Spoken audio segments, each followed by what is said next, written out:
हरियाणा शहरी विकास प्राधिकरण ने करनाल में 1000 गज के 5 प्लॉटों को मंदिर प्रबंधन से लिया अपने कब्जे में। मंदिर प्रबंधन ने प्राधिकरण की कार्रवाई को बताया आपसी सहमति का उल्लंघन। 1 दशक से भी ज्यादा पुराना चला आ रहा था ये प्रकरण। रिपोर्ट द्वारा ज्ञान प्रकाश बागी, पत्रकार करनाल। अपनी संपदा पर एक अति अहम अवैध कब्जे को लेकर करीब 1 दशक बाद अचानक सक्रिय हुए। हरियाणा शहरी विकास प्राधिकरण HSVP ने यहाँ मंदिर परिसर में विलीन अपने 5 प्लाटों को वापस ले लिया।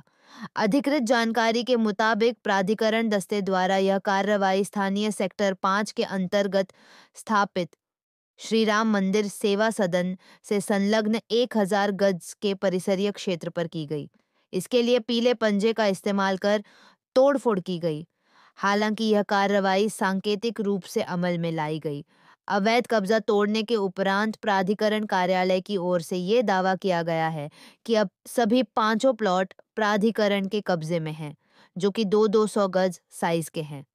प्राधिकरण के आधिकारिक सूत्र अपनी कार्रवाई के बावजूद ये स्पष्ट नहीं कर पा रहे हैं कि कब्जे से मुक्त करवाए गए प्लॉटों पर कायम छोटे मंदिरों, यज्ञशाला और खेड़े बाबा का क्या बनेगा।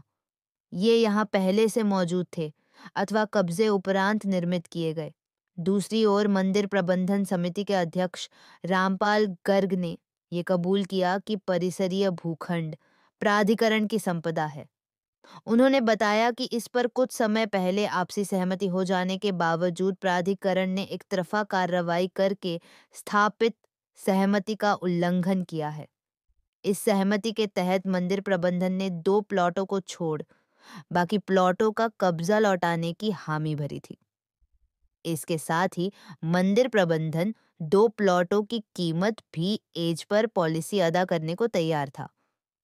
रामपाल गर्ग के मुताबिक अब प्राधिकरण के प्लॉटों के ऊपर से हाई वोल्टेज बिजली सप्लाई की तारें गुजरती थी और ये प्लॉट अरसे से इसी कारण खाली पड़े थे, जिन्हें मंदिर प्रबंधन अपनी सामान्य सुविधा एवं गतिविधियों के लिए इस्तेमाल में ला रहा था।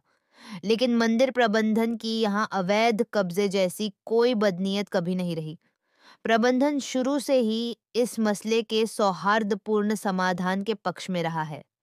इस प्रकरण को लेकर एक बड़ा सवाल ये उभरता है कि जब प्राधिकरण की बेशकीमती संपदा पर बरसों से अनाधिकृत धार्मिक निर्माण अथवा गतिविधियां चल रही थी, तब प्रशासनिक प्रबंधन ने उन्हें क्यों नहीं रोका। साथ ही एक और बड़ा सवाल ये भी है कि उक्त मंदिर के अलावा करनाल के जिन जिन अन्य सेक्टरों में इस प्रकार के समकक्षीय अवैध कब्जे, निर्माण और गतिविधियां पक्के तौर पर पहले से विवादास्पद रूप में उजागर हैं, वहां कोई ठोस कार्रवाई होगी